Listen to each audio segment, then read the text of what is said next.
Cimoooooooo! What's going on, guys? It's Cimo, coming back at you guys with yet another live duel commentary. So on the left, we have Sky Striker going up against Pendulum Magician. On the right, both of these highly competitive options for the August 2019 format. Sky Striker is going to be kicking things off for us today. We've seen Upstart Goblin boosting the Pendulum Magician player's life points by 1,000 and giving him an extra card. But it looks like he's just going to be setting several cards and passing. No Engage, no Ray to start things off here. So play is going to go to the Pendulum Magician player. And if you guys are currently aware, Pro Play Tour Philadelphia is currently taking place at this very moment. You guys can check out the live stream in the link in the description below, or if you plan on going to any of the other Pro Play Tour events, I'll definitely have that in the description as well for you guys to pre-register and hopefully see you guys at one of our 2,000 cash prize pool tournaments.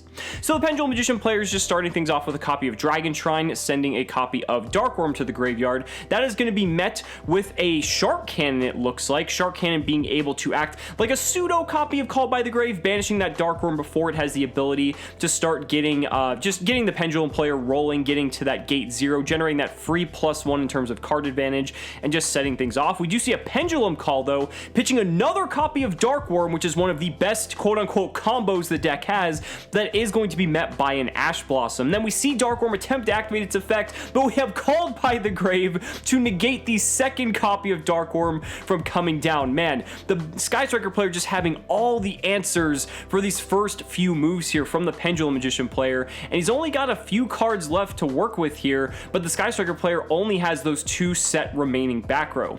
Pendulum Magician, though, being a combo deck that it is, it does need several cards to go off, and without really being able to get to that Electromite to just start turboing off and getting into its combos, you know, helping set up its pendulum scales, it's going to be difficult for the Pendulum Magician player to really get things going here. I believe that's a Chronograph Sorcerer currently in his hand. He could use that to fetch to a copy of Time Gazer Magician, get him 1 monster on the field, and then he only needs 1 more to get to that Electromite. That might be just enough to help him set up his scales and potentially set up somewhat of a board against this Sky Striker player here. The Sky Striker player definitely being on a slow start is reason enough to just try to push as best you can and really just set up before they can get to that Engage, get to that Ray, get to any of their starters, and really just start taking control of the game, especially in a simplified game state such as this.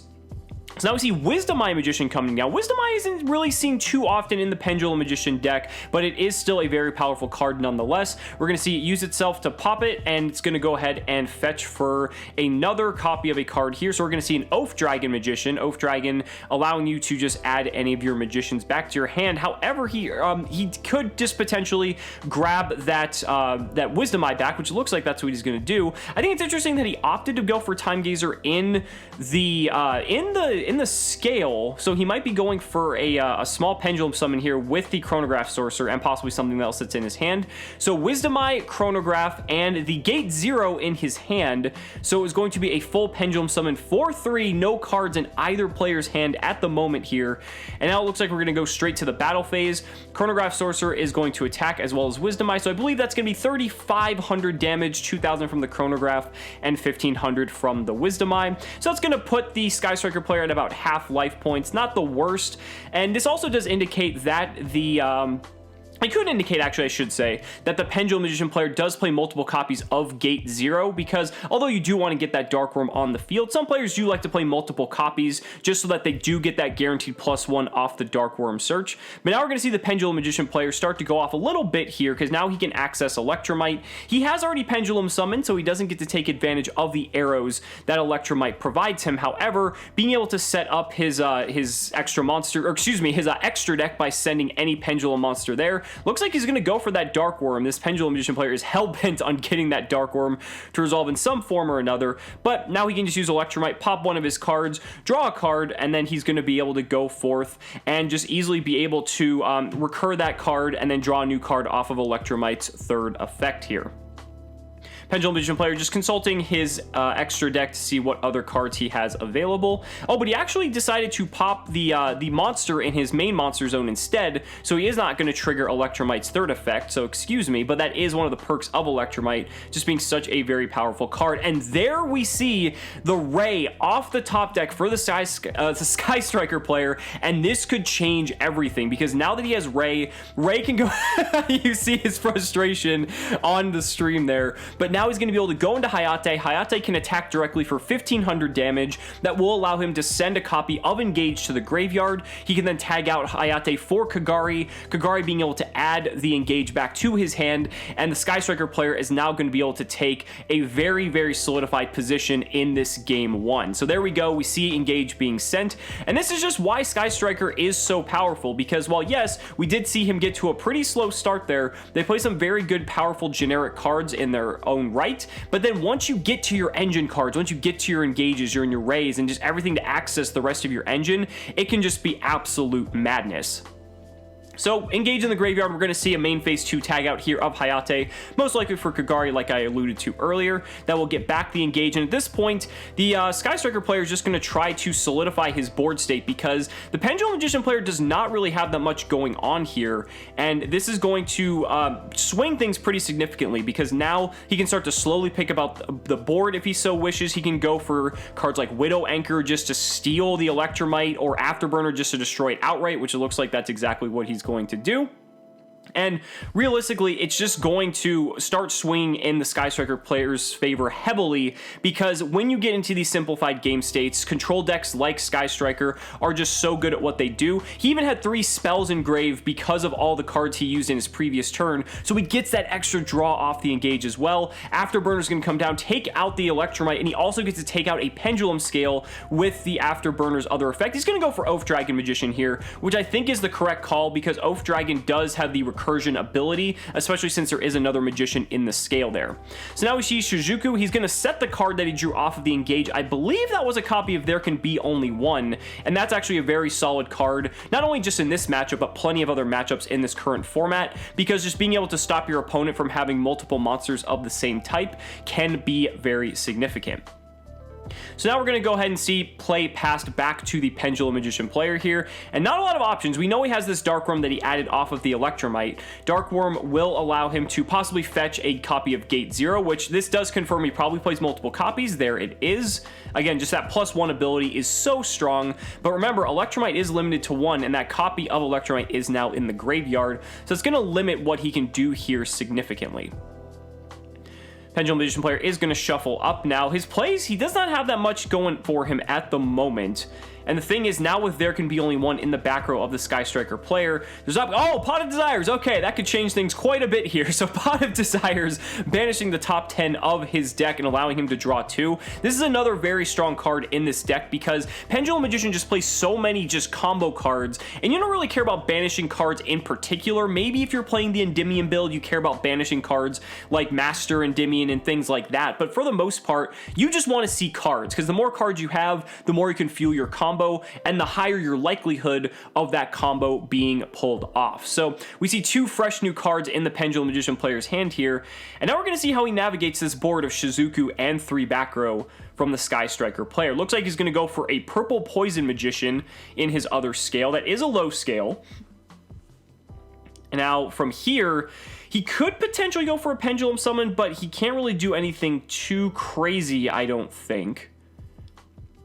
And so now I'm curious to see, because, I mean, he doesn't have any arrows from the Link monster. He does have an arrow from Shizuku pointing towards him, so that is, you know, something to consider, but nothing crazy. He's going to Pendulum Summon out the Gate 0 from his hand, and now it looks like he's going to go for Chronograph Sorcerer into his own extra monster zone, and then he could use that zone from Shizuku to special summon something as well, but he's not going to. He's actually just going to bring out Oath Dragon from his hand, not opting to summon any more monsters. Very interesting that he could have gotten one more there, and there's the There Can Be Only One. This is pretty big because now he is going to lose one of his spellcasters. Fortunately for him, Dark Worm is a dragon, and I believe Gate 0 is not a dragon nor a spellcaster, so he is going to keep what he still has on the field, and now there's a summon limit coming down as well. He has summoned twice this turn, first being Dark Worm and second being his Pendulum Summon, and now he's not going to be able to summon anything else for the rest of this turn. So just hard lockdown coming down here for the Pendulum Magician player. It's going to be pretty rough because there's really not much he can do at this given point. Summon limit's just going to pretty much forcibly just end his turn, and Cimoooooooo is powering down that chronograph sorcerer significantly that I don't think he can actually attack over it. I believe he has 5 or maybe 6 spell cards in the graveyard, so either that chronograph sorcerer would have to crash with Cimoooooooo, or it's 100 attack points less, and that's really not going to get anywhere because then Ray would just be able to tag back out and start doing just plenty of the shenanigans that Sky Striker can do normally. So yeah, it's going to be rough here for the Pendulum Magician player. Options are very, very limited. Now you can see why these floodgates are as powerful as they are in this given deck.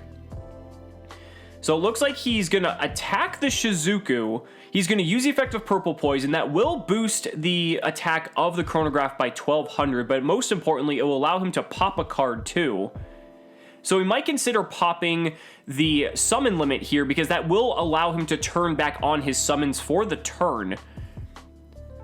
However, it is a little bit difficult still because he is still locked under that there can be only one. And now we see the players just going ahead and calculating their life points there for how much damage he would take. Cimoooooooo will hit the graveyard. I believe it's going to be about in the neighborhood of 11 to 1200 damage just after you calculate the Purple Poison's effect.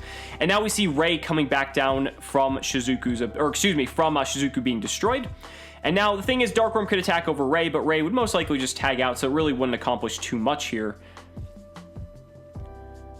So now he's considering his options here. Again, doesn't really get him anywhere, although he does have the summon limit turned offline. He will be able to do something with that. We're going to see a Cimoooooooo tag out here for Ray, which means he will be able to trigger that Cimoooooooo in his end phase and actually get another card out of his deck. Remember, it does have to be a different name from the ones already in his graveyard, so he is limited by that degree. However, it doesn't really matter too much. But we're going to see a main phase 2 play come down. He can go ahead and start to utilize his extra deck. Remember, he has to use monsters that are different types to be able to summon another monster of a different type, due to the fact that there can be only one is still on the field. So it looks like he's going to use he was considering using the Gate Zero and the Chronograph Sorcerer, but it's so difficult to play under this card if the extra deck is not cooperative, because there's so many good cards, but most of the time your cards in your extra deck are the same type as the cards in your main deck, because that's just how synergies work typically. If you're playing Spellcasters, you're going to have Spellcaster-based cards in your extra deck. Same thing for Dragons and Guard Dragons, different things like that. Salamangreat's another example. So it's just really a really difficult floodgate to play under, and there can be only one. And if you're playing a more control style deck, it's a card you might want to consider playing in either your main or your side deck. So for the end phase, we see the Pendulum player passing, and Cimoooooooo is going to trigger, and that's going to add a copy of Multi-Roll to the Sky Striker player's hand. This is where things are going to really start to snowball now, because due to the fact that Multi-Roll is in his hand, we already know that he has the Area Zero that he added last turn from the Cimoooooooo. He's going to be able to combo off significantly here. Multi-Roll is going to start being able to generate a ton of advantage out of his graveyard. He's going to be getting so many ticks up on that Multi-Roll. First off being from using that Area Zero.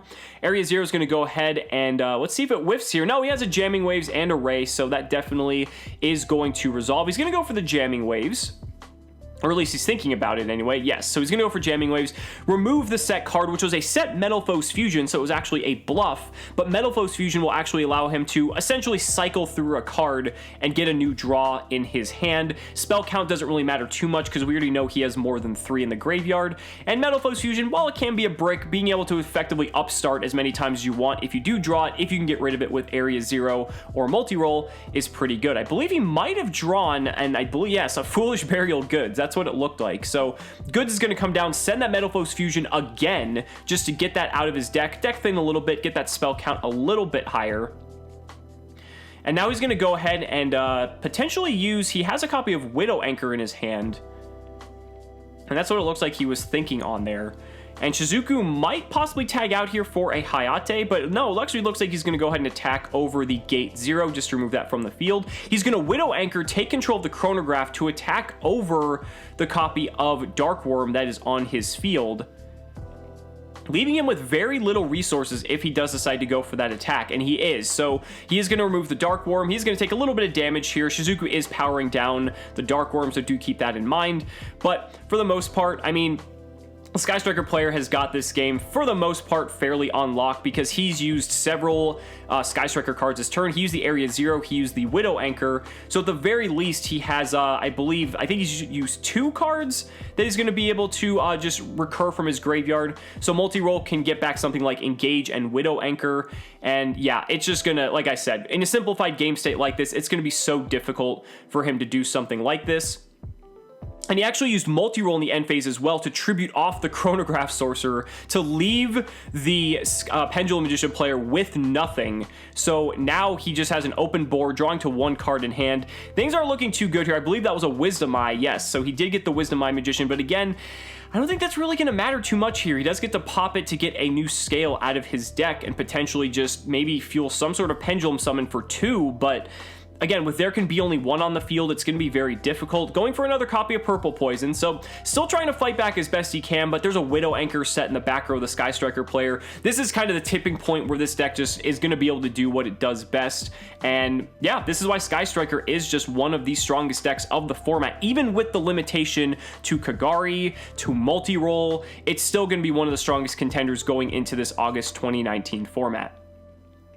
And it looks like the Pendulum player has seen the writing on the walls, and we are going to game number 2. However, we are going to get to see the Pendulum Magician player start things off here, which is going to be very significant because obviously this is the position they want to be in. Kicking things off with a Pen Call, discarding Black Fang Magician. No Ash Blossom and Joyous Spring this time, so the Pendulum Magician player is going to be able to full combo off here, because if there is a time to Ash Blossom, it will definitely be a card like Pen Call, so you can be pretty sure in the fact that you're going to be safe moving forward for the rest of your plays, at least from a copy of Ash Blossom. So he grabbed a Harmonizing, and I believe it was a Purple Poison, but I might have missed that there. And he has a Pot of Desires. Wow, that is huge. So not only did he get to cycle for the 2 scales that he wants, but he's going to get to go +1 here, going up to a total of 6 cards. And this is just going to help him combo off even further. This is exactly what Pendulum Magician wants to be doing going first. And also because he pen called first, you know that that Desires is going to resolve, because there's no way that they would hold the Ash for that Desires in any way, shape, or form. So he banishes the top 10, he's going to draw 2, and this is one of the reasons why Pendulum Magician is such a strong contender, because, again, being a combo deck that can just play so many different cards to assemble these amazingly powerful boards with multiple negations, this is exactly what you want to see them doing. We're going to see an Oath Dragon Magician. Oh, maybe he's going to take that back. Remember, this is a local setting, so we are going to be a little bit, you know, everyone's usually not too unfriendly about those types of interactions. So we actually just see a normal summon of Dark Worm that is going to add a copy of Gate 0 to his hand. Again, just another plus there. He's going to go Chronograph Sorcerer now. It's going to destroy itself to special summon Time Gazer. This time I'm going to assume to the main monster zone, yes. And now he's going to be able to go for that Electromite before his Pendulum Summon, and this is going to fuel his board significantly. Electromite's going to send any of his Pendulum cards to his extra deck, which is going to get Jackal King. There's 1 negation already that he can have on the field. Jackal King, just an incredibly powerful card for this deck. We're going to see Gate 0 played in the scale, popped, and then he's going to add the Jackal King to his hand, triggering Electromite's 3rd effect to allow him to draw another card. This is just exactly what Pendulum Magician wants to be doing, just so much advantage. Look at how many cards are in his hand. Like, this is so great. Now we see Oath Dragon and Black Fang coming down. That completes the scales, and now we're going to see a Pendulum Summon. It's going to be a big one, too. So we see Jackal King, Dark Worm, the Time Gazer Magician, and possibly the Harmonizing Magician as well, triggering Harmonizing Magician's effect to special summon Wisdom Eye from the deck. And now we have all zones filled here, and now we're going to see just some amazing boards come down, because there goes the Dark Worm for the LP. Here comes the Triple Burst, and now we have the Guard Dragon combos coming down full suit. So LP is going to trigger its effect, special summon a dragon from the deck to a zone that 2 or more Link monsters point to, which he has courtesy of both the LP and the Triple Burst Dragon. Most likely going to go for either a Dark Worm or a Destrudo. Looks like he's going to opt for Dark Worm in this instance. He's going to link off the Dark Worm as well as the Triple Burst for probably something like Agripane, because they are both dragons. And now we can go ahead and use Agripane's effect, summon Vortex Dragon directly from the deck, link off the Guard Dragons for the Hieratic Seal of Celestial Spheres, putting up 3 negations so far, then synchroing off the Harmonizing and the Time Gazer for the FA Dawn Dragster. That is 4 potential disruptions for his opponent to play through. And now he's going to use Oath Dragon to add the Harmonizing back to his hand for a follow-up on the next turn. So So the Pendulum Magician player ending on a Vortex Dragon, which can negate anything. Dawn Dragster can negate a spell or trap. Jackal King can negate an effect, and Hieratic Seal can bounce a card back to the hand and get something in addition to that. So we're going to see an Upstart Goblin. He's going to go ahead and draw a card, get 1,000 life points. Jackal King will get counters from this, though, so that is very significant to note. And there is, I believe that might have been a Super Polymerization. Okay, so that is a possible out here. Definitely a good card if that's definitely a Super Poly. But oh my god, is that a Sphere Mode in his hand? Oh man, the Sky Striker player might just have the perfect out here. Sphere Mode is one of the few ways to just easily help clean up a board like this. But it won't stop everything because there are 4 ways to disrupt here. But here comes the Sphere Mode coming down. He's going to go ahead and tribute off the Jackal King, the Dawn Dragster, and the Vortex Dragon. So just like that, with the side decks coming in clutch, Sphere Mode is going to easily clean up this board. Now again, you can't always rely on drawing Sphere Mode, but there is that chance that you do draw it going second. And if you do, it could be exactly what you need.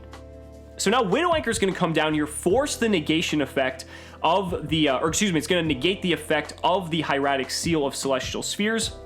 This will probably it could possibly force a negation here, or force a interaction here, but it might actually, no, he's actually going to let it go through potentially. Okay, interesting. Because at that point, you could just tribute it off to bounce one of your own cards potentially, I believe, but I'm not too sure. We're going to see, oh my god, does he have an engage too? I think that is an engage. Wow, if that is, it is Sky Striker just having everything it needs here to just get things going. This is going to be significant because now his engine's online. We know he has Super Poly too in addition to all of this, so even if things start going south once again, Super Poly could help clean up the board significantly since a majority of the cards in the Pendulum Magician deck are dark, and Starving Venom is one of the most popular, targets for a card like Super Polymerization, just allowing him to just sweep up those dark monsters instantly at a spell speed 4-esque type effect where neither player can respond to it. So here comes a copy of Hornet Drones. We're going to summon a copy of Hayate off of that token here. Hayate can go ahead and attack directly for 15. He can go ahead, or he's actually going to attack the spheres, excuse me, because he wants to just ensure that that gets taken care of. Widow Anchor has negated that effect. And now Hayate, because it declared an attack, will get to send a Sky Striker spell to the grave, or excuse me, a Sky Striker card, because he did opt to go for Ray here. Which getting to Ray is good because now he has Ray in rotation in case anything does happen to any of his Sky Striker cards. He's going to go to main phase 2 here. He's going to tag out that Hayate for Kagari. Kagari is most likely going to get back that copy of Engage. He can use Engage to just start kind of cleaning up, getting exactly what he needs in this particular instance. And he's in really good shape here. Sphere Mode, I mean, pretty much did all the work that it necessarily needed to. And he's in a very, very good spot. You see he's still got 4 cards in hand. The Pendulum Magician player does still have Scales. That is something of note. However, I don't think it's going to matter too much because he's going to have to definitely fight back significantly if he wants to. But he has the tools. We do know he has the Harmonizing Magician in his hand. So he does have the ways to come back, but it just depends on how much disruption the Sky Striker player can end on before his turn ends. But Multi-Roll is a very, very good card that can allow him to just get as many resources as he needs back to just continuously keep that advantage, chip away at the Pendulum Magician player's resources. And that's how Sky Striker wins. It doesn't necessarily win by just making the opponent's life points at 0, but it just wins by outgrinding the opponent so efficiently with how much it can just outvalue its opponent's cards. So Shizuku being tagged out here in the end phase, we see Multi-Roll coming down here. He's going to set 1 card. And he didn't use anything else for Multi-Roll here, but we might see a Shizuku search for Widow Anchor potentially. Oh, actually, no, he can't search Widow Anchor because Widow Anchor was actually used earlier in the turn. What I was thinking was he could use Widow Anchor and then use it on Shizuku and then use Multi-Roll to bring it back, but it was already used, so that's not a valid target. He's going to go for Eagle Booster, though, and effectively do the exact same thing. He's going to chain Eagle Booster in the end phase, targeting the the Shizuku, but then Multi-Roll will resolve at the very end of everything in the end phase, and he's going to set Widow Anchor from his graveyard instead of the Eagle Booster. So it still effectively gets him to the Widow Anchor, but now he also has Eagle Booster for a later turn if he so wishes as well.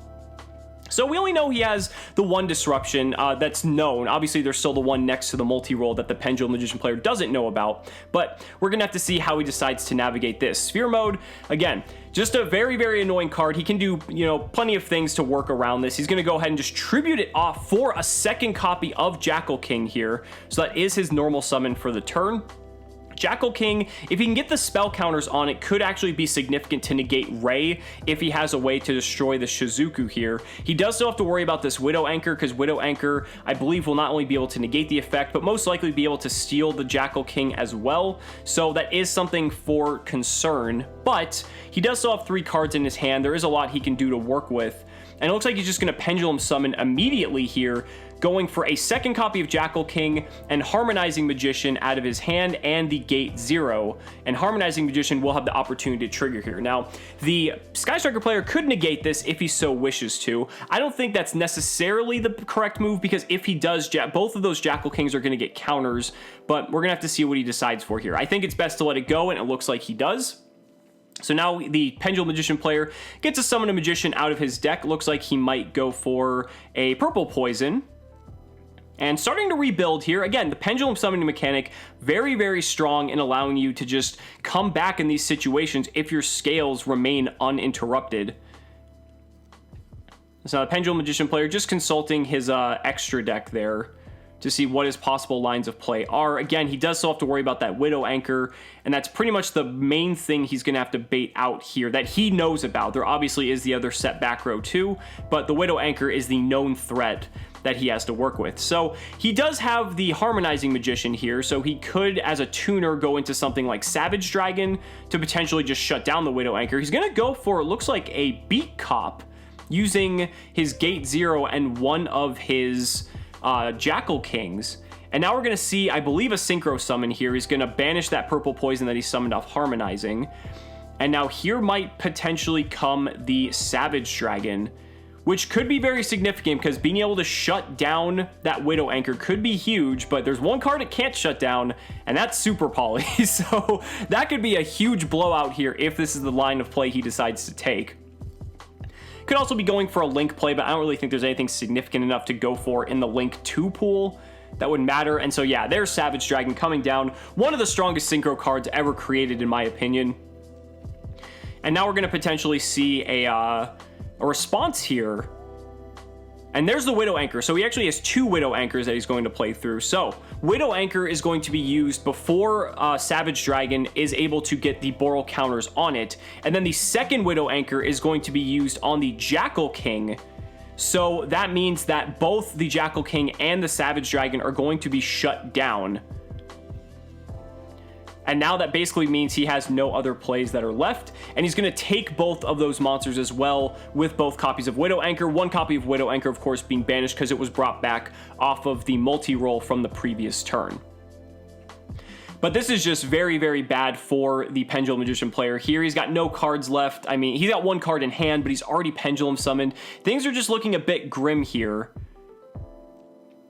He's going to go ahead and use Oath Dragon to add back the Harmonizing, which again, he's already Pendulum summoned, so it doesn't really do him too much. He's already normal summoned as well. Even if play passes back, which looks like it's about to, it doesn't matter too much. Borreload Savage Dragon does not have any Boral counters on it. Multi-roll is going to trigger here in the end phase to get him back some of his cards, so he's going to get back one of those Widow Anchors that he used on his previous turn.